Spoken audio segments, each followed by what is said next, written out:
Hello, my sweet friends. I am here to read another chapter of City of Ember.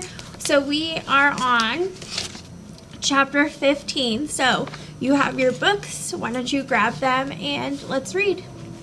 So, a desperate run. But this can't be right, said Dune. If the river is the way out of Ember, why is there just one boat? It's only big enough for 2 people.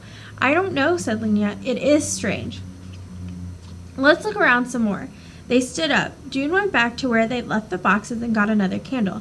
He brought it into the boat room and lit it, and the room grew twice as bright. Right away they saw what they hadn't noticed before. In the back wall was a door almost as wide as the whole room. When they went up to it, they could see that it, too, was a sliding door. Dune took hold of the handle that was on the right and pulled sideways, and the door rolled smoothly open to reveal more darkness. They stepped in. They could guess from the echoing sound of their voices when they spoke that they were in a tremendous room. Though the ceiling was low, they could see it just over their heads. The candlelight glinted off something shiny, and as they went in farther, they could see that the room was filled with boats, row upon row of them, all just like the one in the first room. There must be hundreds, Lena whispered. Enough for everyone, I suppose, said Dune. They wandered around a bit, but there wasn't really much to see. All the boats were the same. Each one contained 2 metal boxes and 2 paddles. The room was cold, and the air felt heavy in their lungs. The candle flames burned weakly. So they went back to the small room and slid the door closed behind them. I guess, said Lena, that this first boat is meant as a sort of sample. We learn what's what on the one that has signs: boat, paddles, candles, matches. They went back out to the river's edge. Lena blew out her candle and began closing up the boxes they'd opened. Dune blew out his too. I'm going to take my candle with me, he said, to look at later. I want some matches as well. He took a packet of matches from the box and tucked it into his shirt. Lena returned the boxes to the boat room and slid the door closed. Then she and Dune stood together on the ledge and gazed down. Less than a foot below, the river rushed by. A short distance downstream, it plunged into the dark mouth in the wall and disappeared. Well, he said, we found it. We found it, Lena repeated, wonderingly. And tomorrow, at the start of the singing, said Dune, we'll stand up in Harkin Square and tell the whole city. When they came up out of the pipeworks, it was nearly 6 o'clock. They hadn't realized they'd been down there so long. Both Dune's father and Mrs. Murdo would be wondering where they were. They stood for a moment under a lamppost, just long enough to agree on a time to meet the next day and plan their announcement. Then they hurried home. When Dune's father asked why he was so late, he said his song rehearsal had gone long. He wanted to shout out to his father, "We found the way out. We're saved." But he held himself in for the sake of his moment of glory. Tomorrow, when his father saw him on the steps of the gathering hall, he would be so overcome with surprise and pride that he would go weak in the knees, and the people standing next to him would have to catch him and hold him up.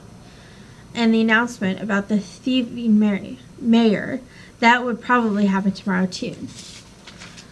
Dune had almost forgotten in the excitement of finding the boats, the mayor's arrest and the city's rescue, both at once. It was going to be an amazing day. Racing thoughts kept Dune awake almost until morning. The day of the singing was a holiday for the entire city. All the stores and other businesses were closed. This meant that Dune didn't have to go to the pipeworks. His father didn't have to go to his shop either, but he was going to go anyhow. If he wasn't in a shop fussing around with his merchandise, he didn't know what to do with himself. Dune dawdled over his breakfast of carrot sticks and mashed turnips, waiting for his father to go. He wanted to get ready for the journey down the river. They probably wouldn't leave for a few days. He and Lena would make their announcement tonight, and people would need time to get organized before they could leave the city. But he was too excited to sit around doing nothing. So, do we think that they're going to be able to announce this and it's going to be fine? Or is it going to, something else going to happen? I guess we have to keep reading. As soon as his father left, Dune slipped the case off his pillow. This would be his traveling pack. He put in the candle and the matches. He put in the key he'd borrowed from the pipeworks office. He put in a good-sized piece of rope that he'd found at the trash heaps and had been saving for years, and a bottle for water. He put in an ancient folding knife that his father had given him, which had come down through generations of his family, and which he used to chop off his bangs when they got so long they tickled his eyelids. He put in some extra clothes, in case he got wet, and some paper and a pencil so that he could write a record of the journey. Along with these things, he crammed in a small blanket, it might be cold in the new city, and a packet of food, 6 carrots, a handful of vitamins, some peas and mushrooms wrapped in a lettuce leaf, 2 boiled beets, and 2 boiled turnips. That should be enough. Surely, when they got to where they were going, the people who lived there would give them something to eat. He tied the top of the pillowcase in a knot, and then he untied it again. He might want to add something else. He stood in the middle of the apartment and looked around at the jumble of stuff. There was nothing else here that he wanted to take with him. No, there was one thing. He went back into his room. From beneath his bed, he pulled out the pages of his bug book. He leafed through it. The white spider, the moth with a zigzag pattern on its wings, the bee striped brown and yellow on its rear end. He looked at his drawings for a long time, memorizing their beauty and strangeness. Tiny fringes of hair, minute claws, jointed legs. Should he take this with him? There might not be creatures like this where they are going. He might never see such things again. But no, he'd leave it behind. His pack should be small and light. He put the bug book back under his bed and pulled out the box where he kept the green worm. He drew back the scarf to check its captive one more time. Several days before, the worm had done a curious thing. It had wrapped itself up in a blanket of threads. Since then, it had hung motionless from a bit of cabbage stem. June had been watching it carefully. Either it was dead, or it was undergoing the change that he read about in a library book, but could hardly believe was true. The change from a crawling thing to a flying thing. So far, the bundled up worm had shown no signs of life, but now he saw that it was wiggling. The whole wrapped up bundle, which was shaped like a large vitamin pill, bent slightly from side to side, that was still, then bent back and forth again. Something was pushing at the top end of it, and in a moment the threads there split apart and a dark fury knob emerged. June watched, holding his breath. Next came 2 hair-like legs, which clawed and plucked at the blanket.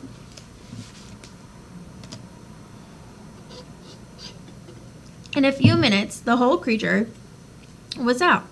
Egress, thought June with a smile. The creature's wings were crushed flat against its body at first, but soon they opened, and June saw what his green worm had become.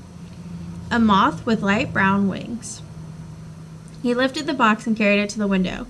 He opened the window and held the box out into the air. The moth waved its feathery feelers and took a few steps along the wilted cabbage leaf. For several minutes it stood still, its wings trembling slightly. Then it fluttered up into the air, rising higher and higher until it was just a pale spot against the dark sky. June watched until the Let me try that again. June watched until the moth disappeared. He knew he had seen something marvelous. What was the power that turned the worm into a moth? It was greater than any power the builders had had. He was sure of that. The power that ran the city of Ember was feeble by comparison and about to run out. For a few minutes he stood by the window, looking out over the square and thinking again about what to pack for his journey. Should he put in anything like nails or wire? Would he need money? Should he take some soap? Then he laughed and struck a hand against his head. He kept forgetting that the entire population of the city would be with him on the trip. If he needed something he didn't have, someone would surely be able to supply it. So he tied a knot in his pillowcase and was about to close the window when he caught sight of 3 burly men wearing the red and brown uniform of the city guards striding into the square. They stopped and looked around for a moment. Then one of them confronted old, humbacked Nammy Proggs, who was standing not far from the entrance to the small item shop. The guard towered over her, and she twisted her head sideways and squinted up at him. And June could hear the guard's voice clearly. "We're looking for a boy named Haro." "Why?" said Nanny. "Spreading vicious rumors," was the answer. "Do you know where he is?" Nammy hesitated a moment, and then she said, "Went off to the trash heaps just a minute ago." The guard nodded curtly and beckoned to his companions. They marched away. Spreading vicious rumors. June was so stunned that he stood still a stone for a long minute. What could they possibly mean? But there's only one answer. It had to be what they told the assistant guard about the mayor. Why were they calling it a vicious rumor? It was the truth. He didn't understand it. He did understand, though, that Nammy Proggs had done him a favor. She must have seen that the guards meant him no good. She had protected him, at least for the moment, by sending the guards to the wrong place. June forced his mind to slow down and think. Why did the guards think he and Lenia were lying? Obviously, they hadn't investigated the room in Tunnel 351. If they had, they'd have known he and Lenia were telling the truth. He could think of only one other possibility. The guards, at least some of them, already knew what the mayor was doing. They knew about it and wanted it to stay a secret. And why? It was clear. The guards, too, were getting things from the storerooms. It had to be the answer. For a moment, the fear he'd felt when he saw the guards was replaced by rage. The familiar hot wave rose in him, and he wanted to grab a handful of his father's nails or pot shards and throw them against the wall. But all at once he remembered. If the guards were after him, they'd be after Lenia, too. He had to warn her. He dashed down the stairs, his anger turning into power for his running feet. After discovering the room full of boats, Lenia had come home to Mrs. Murdo's with the sound of the river still in her ears. It was like a huge, powerful voice roaring at the top of its lungs. Deep inside herself, Lenia felt an answering call, as if she, too, contained a drop of the same power. She would ride on the river, she could hardly believe it. And it might take her to the shining city she had dreamed of, or it might drown her. What she had imagined before, the smooth, gently sloping path leading out, now seemed childish. How could the way into a new world be so easy? She dreaded going to the river, but she was ready for it too. She longed to go. She slept the night in the beautiful blue-green room in the big lumpy bed with Poppy next to her. She felt safe here. Oh, this is a really long... Give me 1 second. Sorry, guys.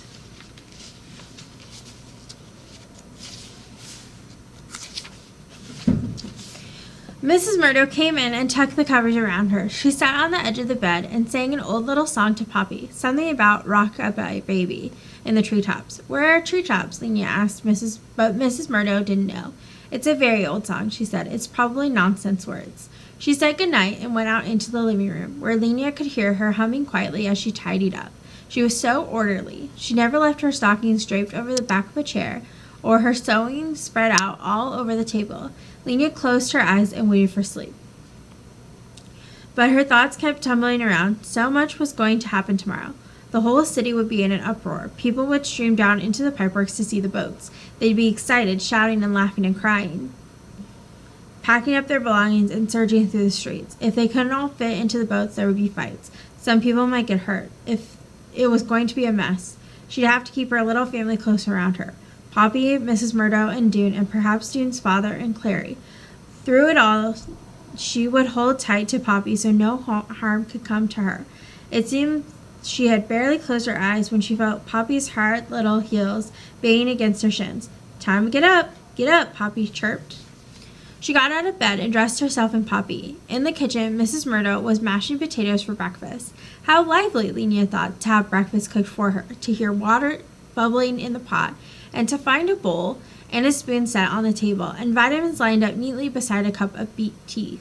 I could live here forever, Lenia thought, before she remembered that in a day or two they would all be leaving.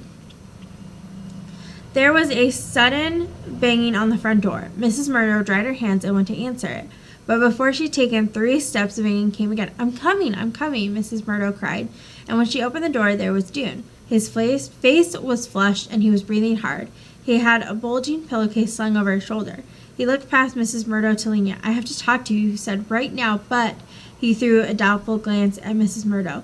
Lenia scrambled up from the table. In here, she said, towing him toward the blue-green room.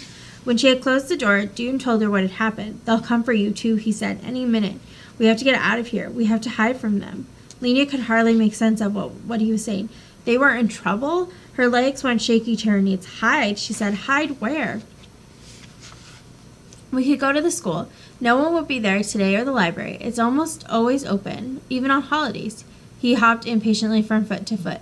But we have to go fast. We have to go now. They have signs up about us all over the city. Signs? Telling people to report us if they see us.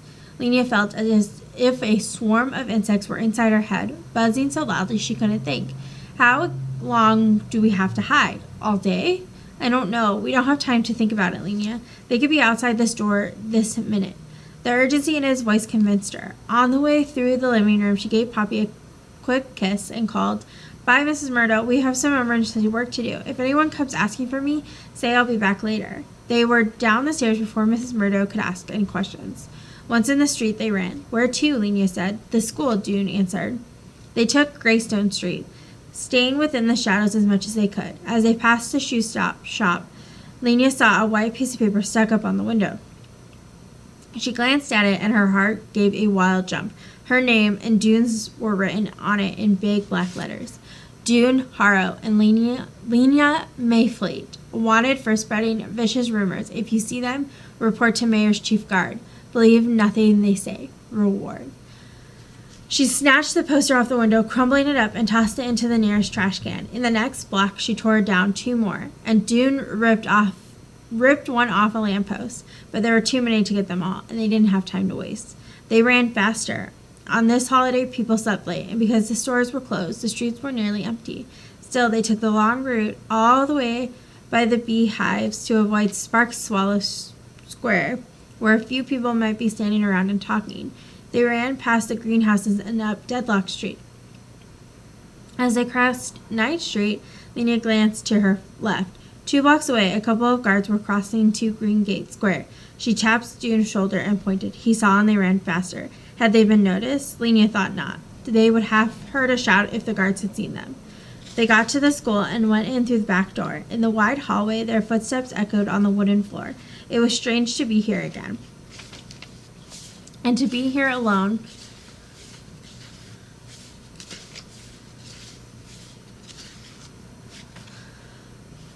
Without the clatter and chatter of other children, the hallway with its 8 doors seemed smaller to Lenia than it had when she was a student, and shabbier.